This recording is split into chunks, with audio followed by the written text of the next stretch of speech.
오늘도 믿음의 승리를 위해서 거룩한 분투를 하고 계시는 사랑하는 성도님들에게 말씀 디저트를 드립니다. 건강하시기를 축복합니다. 오늘 본문은 에스라 10장 1절에서 4절까지 말씀입니다.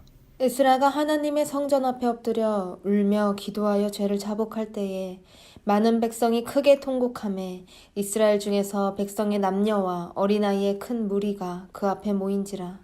엘람 자손 중 여이엘의 아들 스가냐가 에스라에게 이르되 우리가 우리 하나님께 범죄하여 이 땅 이방 여자를 맞이하여 아내로 삼았으나 이스라엘에게 아직도 소망이 있나니 곧 내 주의 교훈을 따르며 우리 하나님의 명령을 떨며 준행하는 자의 가르침을 따라 이 모든 아내와 그들의 소생을 다 내보내기로 우리 하나님과 언약을 세우고 율법대로 행할 것이라. 이는 당신이 주장할 일이니 일어나소서. 우리가 도우리니 힘써 행하소서 하니라. 오늘 말씀 제목은 도려내는 아픔을 각오하라. 도려내는 아픔을 각오하라. 말씀을 들으면 아무리 좋은 말씀이라도 열매로 나타나지 않으면 아무것도 아닙니다. 엠마오 마을로 가는 두 제자에게 부활하신 예수님이 성경을 풀어주시지 않습니까? 그래서 가슴이 뜨거워졌답니다. 그리고 다시 엠마오로 갔더라. 이렇게 끝난다면 주님이 풀어주신 성경일지라도 그것은 아무것도 아닌 것이 됩니다. 그들이 가고자 했던 그 길을 잘라버리고 다시 예루살렘으로 돌이켜 갔기 때문에 말씀이 말씀됨이 된 것이죠. 출애굽이란 게 뭐죠? 애굽을 잘라버린 겁니다. 그들의 인생에서 애굽을 도려내버린 것입니다. 신자들이 좋아하는 메시지는 하나님이 도우신다는 내용입니다. 안 그래도 힘들고 연약한데 도우시는 분이 하나님이라니까 얼마나 든든하고 기분이 좋아지겠습니까? 그러나 명심할 것은 말씀은 1차적으로 칼입니다. 검이란 말이죠. 도려내는 작업을 하는 것입니다. 성도들은 하나님이 돕는다는 건 좋아하고 도려낸다는 건 싫어합니다. 그러나 말씀을 진짜로 받은 사람은 도려내는 그 사건을 치르게 돼 있다는 거예요.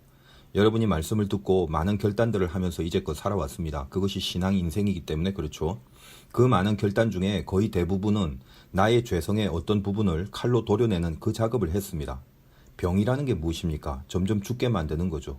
안 죽으려면 수술을 해야 돼요. 저도 큰 수술을 해봤지만 이 수술이라는 게 뭐냐 하면 그 염증을 도려내는 것입니다. 가만히 두면 그게 퍼져서 죽게 되는 거죠. 그래서 퍼지기 전에 칼로 도려내는 것, 그것이 수술입니다. 세상에 수술 없는 회복은 없습니다. 목회를 하면서 저의 가장 큰 보람은 영혼 구원입니다. 그래서 말씀을 듣고 새겨서 자신을 영적으로 죽게 만드는 모든 병들을 도려내는 그 작업을 해내는 사람들을 보면 참 그 기쁘고 감사하고 목회자로서의 큰 보람을 느끼게 됩니다. 물론 힘이 되죠. 물론 우리가 이제 평생 살면서 뭐 수술 한번 했다고 또 아프지 말라는 법은 없습니다.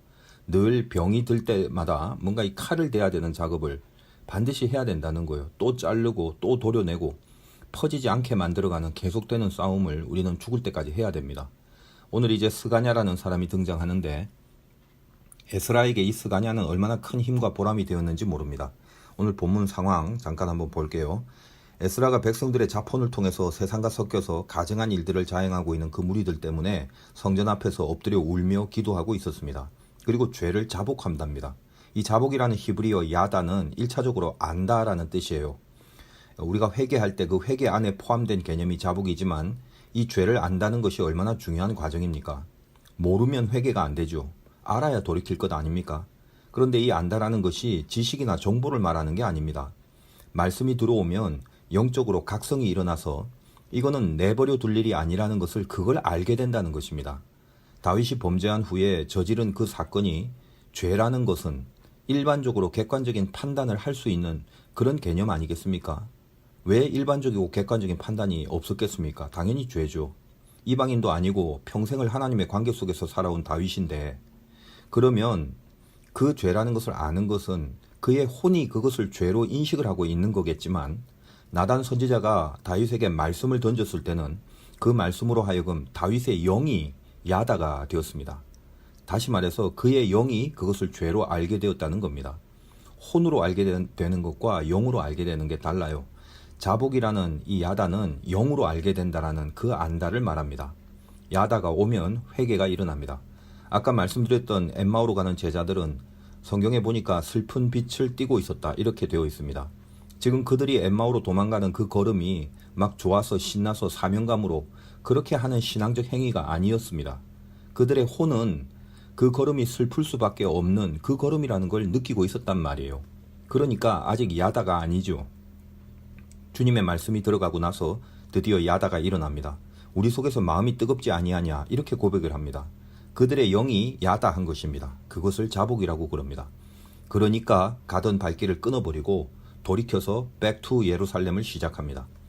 에스라는 자기가 저지른 죄도 아닌데, 그리고 2차 귀환한 사람들의 죄도 아닌데, 어제 말씀드렸다시피 그 땅에서 이미 잘못 살아온 백성들의 죄를 자기의 죄로, 우리의 죄로 같이 품고 엎드립니다. 저는 에스라의 이 모습이 참된 선지자의 모습이다 이렇게 생각을 합니다. 하나님께 말씀을 받았다는 것이 무엇을 의미하는 것입니까?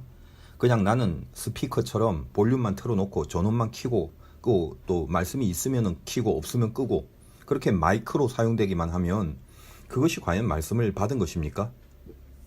모세가 산에서 말씀을 받을 때 얼굴에 광채가 났었답니다. 때깔이 좋아졌다는 말이 아니라 말씀이 모세 자체에게도 적용이 됐다는 말이죠. 우편 배달부가 자기하고는 전혀 상관없는 편지를 이 집 저 집 돌리듯이 그렇게 전하는 게 선지자의 말씀이 아닙니다. 자기가 제일 먼저 그것을 자기한테 적용시키고 통과시켜야 하는 그 작업을 해야 됩니다. 바로 그 부분이 이 목회자로서 살면서 말씀을 전해야 하는 사람의 가장 큰 힘겨움이자 또 가장 큰 축복이 됩니다. 에스라가 야 니들 다 잘못했으니까 알아서 벌 받아라, 니네 다 죽었대 이제, 그런 식으로 말씀을 선포하지 않았다는 것입니다. 자기 죄로, 우리 죄로 여기고 그것을 같이 품고 자복을 합니다. 많은 사람들이 이에 몰려들었습니다. 오늘 본문 1절입니다. 에스라가 하나님의 성전 앞에 엎드려 울며 기도하여 죄를 자복할 때에 많은 백성이 크게 통곡하며 이스라엘 중에서 백성의 남녀와 어린아이의 큰 무리가 그 앞에 모인지라. 에스라의 이 자복을 보고 아마 감동을 받았을 것입니다. 지금 한국교회에도 많은 사람들이 몰려옵니다. 이 작은 나라에 이렇게 많은 교회와 이렇게 많은 설교가 난무하고 있다는 것은 정말 신비한 일이죠. 거기 몰려온 많은 사람들 중에, 그 말씀을 듣는 그 수많은 무리들 중에 에스라가 옷을 찢으며 울고 자복했던 그 내용이었던 바로 그 가증한 일을 저질렀던 사람도 여기 몰려온 사람들 중에 있었을 거단 말이죠. 근데 그들이 다 말씀을 듣습니다. 에스라의 진심이 전해지니까 감동이 되었을 것 아닙니까? 그리고 다 그 말씀 안에 있다는 것이 뭔가 모를 자신들의 구별됨을 증명케 하는 그런 안심도 되어 주었을 것입니다. 그리고 다시 감동받다 보니 뭐 눈물도 났었을 것이고, 우리가 슬픈 영화에서 배우가 막 우는 연기를 리얼하게 하면 그것만 봐도 눈물이 나는데, 지금 이 에스라의 처절한 기도를 보고 또 그의 말씀을 들으면서 아마 많은 사람들이 눈물을 흘리지 않았을까 싶습니다. 자, 그런데 그렇게 하고 또 다시 집에 들어가서 그날 저녁 맛있게 먹고 또 그 이방 여인과 함께 동침하고 방 안에 우상의 형상들을 올려둔 채 그렇게 잠을 잤을 것입니다. 야, 우리가 오늘 오랜만에 그 선지자의 기도와 말씀을 보고 들었는데 그 참 진실되고 그 뜨겁고 참 기가 막히더만, 그런 식으로 담소를 나누고 나서 또 내일의 해를 맞이했을 것입니다. 어제도 은혜 받았는데 오늘도 한번 또 가보자. 그리고 다시 또 모여들었을지도 모르겠습니다. 지금 제일 중요한 한 가지가 뭐죠? 자폰으로 우상과 섞여 살고 있는 그 인생, 그 틀려버린 삶 자체, 거기에 대한 야다가 생기고 그 자복을 통해서 잘못된 그 인생을 칼로 도려내버려야 될 것 아니겠습니까? 우르르 모여서 말씀 듣고 기도하고 그러면 뭐 할 건데요? 부자 청년이 있었지 않습니까? 다른 계명을 다 잘 지켰대요. 그것도 얼마나 귀한 겁니까? 그런데 딱 한 가지만 지적하지 않습니까? 네 재물을 가난한 사람한테 나누어 주라고 하시죠. 그 말을 듣고 부자 청년은 슬픈 기색을 띠고 근심하며 돌아갔대잖아. 근데 지금 이게 무슨 말이냐면, 우리가 신앙생활을 하면 가진 거 다 나눠주고 다 버리고 그렇게 살아야 된다는 말입니까? 그 말이 전혀 아니죠. 그 청년에 한해서 하나님보다 더 좋아하는 것, 그것이 재물이라는 것을 파악하신 주님의 지적이지 않습니까? 다시 말하면 그 청년이 부자라서 그렇게 말씀하신 게 아니란 말이죠. 그 청년이 가난한 사람이었다 할지라도 그 조금 있는 것을 나누어 주고 나를 따르라고 그렇게 하셨을 거란 말입니다. 그냥 버리랍니까? 아니죠. 하늘의 보화를 받는다고 그렇게 약속까지 주시지 않습니까? 그 청년에게는 딱 한 가지입니다. 그가 부자든 그가 가난하든 그는 그의 재물을 하나님보다 위에 두고 살고 있었다는 것이죠. 그게 핵심입니다. 그걸 도려내란 말입니다. 여러분, 그 시험 잘 치는 학생들 특징이 뭐죠? IQ에는 그렇게 차이가 없어요. 다 똑똑합니다. 뭐냐? 핵심 파악 능력이죠. 제가 이렇게 사람들을 살펴보면서 도대체 똑똑한 사람이라는 게 누굴까 이런 생각을 하고 내린 결론인데, 학벌이나 지식이나 IQ나 그런 게 똑똑한 기준이 아니더라고요. 핵심을 파악할 수 있느냐, 그것이 핵이더란 말입니다. 제가 예전에 그 영어 강사를 좀 했던 시절이 있는데 영어를 잘한다는 것은 영어로 소통할 능력을 말하는 것입니다. 저는 그런 차원에서 영어를 잘하는 건 아닙니다. 영어 시험을 잘 칠 수 있는, 그것도 한국에서 시행하는 영어 시험을 잘 칠 수 있는 그 실력 때문에 제 강사를 할 수 있었던 것입니다. 신림동 고시원에서 그 고시 과목 중에 외국어 선택 과목을 영어로 하는 수험생들을 모아서 가르친 적이 있어요. 그 학생들 통해서 알게 된 사람인데 흔히들 고시 노땅이라고 해서 10년째 사법시험 공부를 하고 있는 분이 있었습니다. 뭐 이래저래 제가 가르치는 학생들하고 밥을 같이 먹으면서 그 노땅 분과 우연히 이제 함께 같이 밥을 먹다가 나중에 그분이 이제 1차만 여러 번 붙었는데 2차에서 전부 다 떨어지는 그런 전설과 같은 분이라는 걸 알게 됐어요. 그래서 고시생들 중에 뭐 모르는 거 있으면 그분한테 가서 물어보면 모르는 게 없다고 그러는 거예요. 그런데 정작 본인은 2차에서 다 떨어진다는 것이죠. 2차는 논술이고 주관식이거든요. 1차는 객관식이고. 그분과 대화를 좀 나누다 보니까 왜 그렇게 맨날 떨어지는지 그 이유를 제가 명확히 알겠더라고요. 10년을 했으니까 모르는 게 있겠습니까? 그야말로 박학다식이죠. 그런데 핵심 파악 능력, 이게 안 되는 거예요. 주관식 논술이라는 게 문제를 파악해서 그 문제에 대한 핵심적인 법리들을 자기 해석에 의해서 써내려가야 되는데 그냥 지식적인 정보만 가득하게 써놓고 그 문제가 노리고 있는 핵심적 논지를 깊이 있게 다루질 못하는 거죠. 영의 세계도 다르지 않다는 것입니다. 에스라는 희망이 보이지 않는 백성들 앞에서 말씀과 기도로 자복하고 있었지만 그 많은 사람들이 그냥 몰려오기만 했을 뿐이었어요. 그런데 오늘 드디어 핵심 파악 능력의 귀재가 나타납니다. 스가냐라는 사람입니다. 2절과 3절 보겠습니다. 엘람 자손 중 여히엘의 아들 스가냐가 에스라에게 이르되 우리가 우리 하나님께 범죄하여 이 땅 이방 여자를 맞이하여 아내로 삼았으나 이스라엘에게 아직도 소망이 있나니 곧 내 주의 교훈을 따름 우리 하나님의 명령을 떨며 준행하는 자의 가르침을 따라 이 모든 아내와 그의 소행을 다 내보내기로 우리 하나님과 언약을 세우고 율법대로 행할 것이라. 드디어 용기 있는 사이다 발언을 한 거죠. 우리들의 이 모든 이방 자폰 이걸 끊고 잘라버리겠다. 그걸 도려내겠다. 그렇게 말하면서 나타난 사람입니다. 엘람 자손 여히엘의 아들이라고 소개되고 있습니다. 여러분 이제 내일 다룰 이제 뭐 한 두세 번 정도면 끝날 것 같은데 그 10장에 보니까 명단이 나오는데 그 10장 마지막의 명단은 그 이방 자폰을 한 사람들의 명단이 공개되고 있습니다. 거기 26절을 보면 엘람 자손 중에서는 마따냐와 스가랴와 여히엘과 압디와 여레목과 엘리야요 그렇게 돼 있죠. 여히엘이라는 것이 명단에 있지 않습니까? 무슨 말입니까? 지금 엘람 사람의 스가냐가 아버지가 여히엘이었단 말입니다. 그럼 무슨 말이냐면 스가냐의 아버지도 이방 자폰을 한 사람이라 이거죠. 우리가 알아야 될 것이 처녀 총각이 나이가 돼서 뭐 이방인과 외국인과의 국제 결혼을 하는 그런 차원뿐만이 아니라 본래 남편과 아내가 있었는데 이방 여인과 또 결혼을 해서 같이 사는 그 이방 여자를 자기 아내가 있는데도 또 데리고 와서 사는 그런 가증한 일들이 벌어지고 있었다는 말이에요. 스가냐는 자기 아버지인 그 여히엘이 자기 본 엄마를 버리고 이방 여인을 데리고 사는 그런 케이스였죠. 뭐 요즘 시각으로는 만약에 뭐 아들이 그런 가정의 상황이 마음에 안 들어서 반항심이 생겨서 야 그런 거 다 없애버려야 된다 이렇게 발끈한 게 아니냐고 그렇게 뭔가 사심이 있는 그런 선포가 아니냐라고 생각할 수 있는데 그 당시 문화의 정서를 몰라서 하는 소리고요. 지금 스가냐는 아버지뿐만 아니라 아까 10장 26절에 보면 마따냐 또 스가랴 여기 스가랴는 스가냐 아니라 스가랴입니다. 그리고 이 스가랴는 성경에 있는 스가랴 그 성경의 저자인 스가랴하고 달리 이거 동명이인이죠. 그 다음에 여히엘, 압디, 예레못, 엘리야 뭐 여기 있는 그 엘리야도 그 불의 선지자 엘리야가 아니죠. 어쨌든 간에 지금 이 열거된 사람들이 엘리 가문의 사람이니까 전부 스가냐에 있어서는 아버지를 포함해서 삼촌뻘들이잖아요. 그러니까 지금 이방 여인과 자폰을 했던 사람들이 그 가문의 정서가 보편적으로 지금 이방 여인과 다시 재혼하고 같이 데리고 사는 그런 환경이 세팅이 되어버린 그런 지금 가문 속에 있는 스가냐입니다.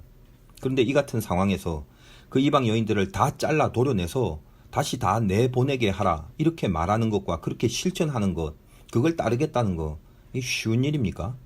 아버지하고 삼촌들에게 해당되는 일인데 법이라는 것도 친고죄라는 게 있잖아요.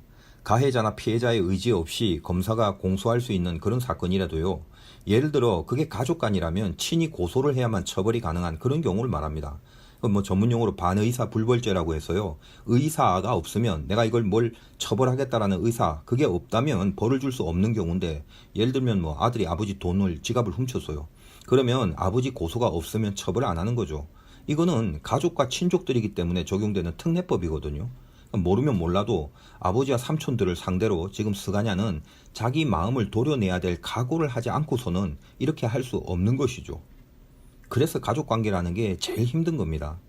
제가 고등학교 때 처음 예수를 믿고 그 큰 어려움이 이제 닥치기 전이었으니까 믿은 지 진짜 불과 얼마 안 될 때인데 믿음이 뭔지도 모를 때인데 어디서 주워 들었는지 어쨌든 뭐 제사 지내면 안 된다는 말을 듣고 제가 교회 다니기 전에는 그렇게 좋아했던 제사였지 않습니까? 먹을 거 많이 먹고 용돈 많이 받고 그런데 교회를 다니고 나서 그리고 난생 처음 제가 늘 적극적으로 앞에서 절을 했던 사람인데 절대 절을 하면 안 된다, 제사 지내면 안 된다 이런 각오가 마음속에 생기더라는 것입니다. 그때는 믿음이 뭔지도 몰랐는데 왜 그렇게 됐는지 모르겠어요. 하여간 그래서 이제 제사에 참석을 안 하고 다른 방에 있었는데 원래 이제 저희 그 가족들 중에 삼촌들이 말이 별로 없어요. 그리고 뭐 그런 거 별로 상관 안 하는 분들입니다. 근데 그날따라 이 막내 삼촌이 제사 지내면서 호통을 치는 거예요. 교회 다닌다고 제사 안 지내면 그냥 뒤에 서 있기만 하는 것도 못하냐? 이렇게 얘기를 하는 거예요. 전 사실 충격이었어요. 그 삼촌 그럴 캐릭터가 아니고 더군다나 이제 또 삼촌들 중에 그 뭐 일본 말로 기마이가 제일 좋아갖고 아무튼 돈도 용돈 뭐 이런 거 제일 많이 줬던 분인데 갑자기 겁이 나더라고요. 그렇게 호통을 치니까. 그래서 제가 이 제사 지내는 방 그 뒤에 그냥 서 있었습니다. 그 서 있으면서 내가 갑자기 왜 이러지? 그냥 뭐 그 절 좀 하면 안 되나? 근데 이상하게 절대로 절을 하지 못하겠더라고요. 뭐 지금 와서 생각하면 하나님이 붙들어 주신 은혜라고 제가 생각하는데 어쨌든 그날 이후에 저는 그렇게 좋아라 했던 제사를 다 끊어버리고 이후에 어떤 그 가문과 친족들의 제사라도 단 한 번도 참석한 적이 없습니다. 이제 나중에 제가 목사가 되고 아버지가 돌아가신 후에 산소에 묻고 이제 가족 친지들이 다 모여서 제가 주도를 해서 이제 예배를 드렸습니다. 이제 그때 그 호통치던 삼촌도 뒤에서 예배를 드리고 그때 이제 그 만약에 그 삼촌이 예배 안 드리고 있었으면요. 그 삼촌 그 뒤에 좀 서 있을 수도 없나요? 제가 그랬을 건데 아무튼 그 조신하게 잘 참석하시더라고요. 예배 드리면서 과거에 그 일이 생각이 많이 났었습니다. 예배 끝나고 묘소에서 이제 같이 밥을 먹고 있는데 막내 삼촌이 이렇게 옆에 오더니 그 목사님이 연설을 참 기가 막히게 잘하네 그러는 거예요. 제가 속으로는 이때를 기다렸습니다 삼촌 뭐 그런 적이 기억이 납니다. 저는 이 스가랴 보면서 물론 정도로 따지면 비교도 안 되겠지만 적어도 어쨌든 이 말씀이 들어가서 그 잘못된 것을 다시는 결코 하지 않겠다고 자기를 도려내는 그런 각오가 없다면 이 에스라 앞에 홀로 서서 우리에게 다시 일어날 소망이 있으니까 하나님의 율법을 지키기 위해서 이 모든 이방 여인과의 관계를 끊어버리겠다는 이 용기가 이거 어떻게 나올 수 있었겠습니까? 진짜 말씀이 들어간 거죠. 스가랴에게는. 이 스가랴에게 말씀이 들어가서 그 말씀이 칼이 돼서 열매를 낳게 된 케이스라는 것입니다. 그리고 에스라에게 말합니다. 4절 이는 당신이 주장할 일이니 일어나소서 우리가 도우리니 힘써 행하소서 하니라. 이거 얼마나 에스라에게 힘이 되는 말입니까? 자기가 돕겠답니다. 하나님의 뜻을 전하고 선포해 주신 그 말씀을 따르는 거 그게 사실은 에스라를 진정으로 돕는 건 아니겠습니까? 에스라에게 힘써 행하랍니다. 다 도울 거라고 다 지켜낼 거라고. 그때 에스라가 얼마나 힘이 되고 보람이 되었을까. 저도 이제 목회자로서 참 귀하게 여겨지는 사람이 스가랴입니다. 저에게도 이 스가랴가 많이 있었으면 정말 행복할 것 같아요. 필사적으로 준비하고 정말 어렵게 받은 말씀을 선포할 때 죄를 도려내버리는 일이 일어나는 그런 사람들. 우리가 도울 것이니 힘써 행하시라고 말씀 전해주시는 대로 어떤 어려움이 있어도 꼭 도려내고 잘라내서 하나님의 말씀을 준행할 것이라고 막 그렇게 고백하고 그렇게 살아내는 사람들. 이런 사람들이 많아지면 얼마나 기쁘고 행복하겠습니까? 그 말에 힘을 얻어서 5절에 보니까 이에 에스라가 일어나 이에 바로 거기에 에스라가 일어나는 힘을 얻습니다. 저는 오늘 말씀이 이 스가랴처럼 여러분이 이 말씀을 듣고 아프더라도 뭔가 도려낼 것을 각오하고 잘라버리는 그런 승리가 있기를 간절히 바랍니다. 내가 도려낸 부분은 하나님이 당신의 새 살로 채우신다고요. 그건 너무나도 분명한 약속입니다. 엠마오로 가는 자들처럼 슬픈 기색으로 그냥 내버려 두지 마십시오. 부자 청년처럼 근심만 가지고 살지 말라는 말입니다. 에스라 앞에 모인 백성들처럼 모여서 듣기만 하지 말라는 거예요. 핵심적으로 도려낼 것들이 있다는 것을 알기 때문에 그것이 야다까지 그리고 자복까지 안 돼서 그것을 못 드러낼 뿐이란 말이죠. 진짜 하나님의 말씀이 드러나면 그것은 야다가 됩니다. 자복이 된다는 말이에요. 영적으로 이게 죄라는 걸 알고 도려낼 각오를 한다는 것입니다. 우리는 하나님의 자녀이기 때문에 어떤 감을 갖고 있어요. 내가 도려내야 될 게 뭔지 조금만 기도하고 하나님께 물어보면 금방 가르쳐 주십니다. 그것이 어떤 습성이든 무슨 버릇이든 중독된 것이든 혹은 태도나 말투나 마음가짐이나 혹은 게으름과 나태한 성향, 증오, 미움, 원망, 불평, 의심, 비방, 저주 그 어떤 것이라도 한 개 내지는 여러 개가 내 안에 영적인 염증이 돼서 골마가고 있는 게 있다는 거예요. 한 번에 완벽하게 도려낼 수 없을지도 모릅니다. 자기 믿음의 분량이 있고 또 평소에 검이 날이 서 있는가 녹이 슬어 있는가에 따라서도 차이가 있습니다.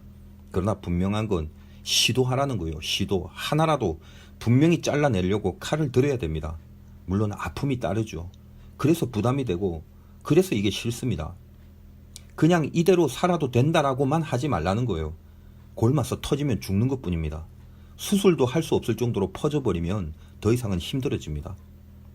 도려내는 아픔은 하나도 없이 도움받는 기쁨만 요구하지 말라는 거예요. 하나님의 도우심이 새살로 돋아날 수 있도록 오늘 이 말씀 앞에서 잘라낼 것을 분명히 잘라버리는 영광된 승리가 각오되시기를 주님의 이름으로 축원드립니다.